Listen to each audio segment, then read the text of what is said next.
Here's another big story. Former Texans quarterback Deshaun Watson has settled 20 of the 24 civil lawsuits filed by women who accused him of sexual assault and harassment. Those claims were from Watson's time here in Houston before he forced a trade to the Cleveland Browns. We're joined live now by Daniel Gotera. Daniel.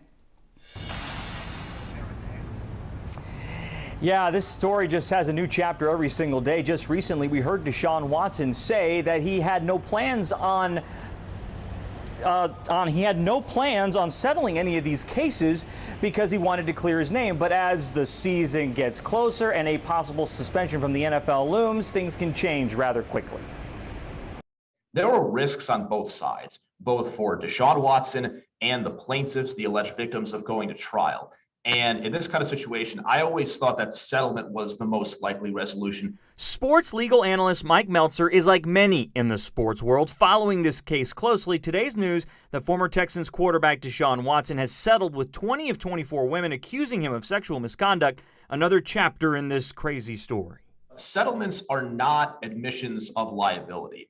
I think without making it into a judgment, it's really for Watson and also the plaintiffs, it's in some ways a financial calculation. One of the four women that hasn't settled her case is Solis, she being the first to speak out about these allegations. Her attorney, Tony Buzbee, releasing a statement today praising his client, saying, quote, Solis is one of the heroes of this story. Her case has not settled, and thus her story and that of the other three brave women will continue. I look forward to trying those cases in due course, consistent with other docket obligations and the court's schedule.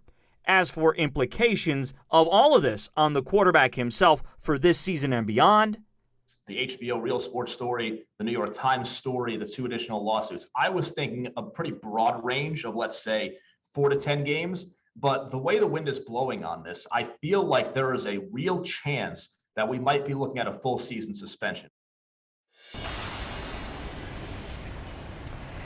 Now, KHU did reach out to Watson's attorney, Rusty Hardin, for comment, but we have not heard back from him yet.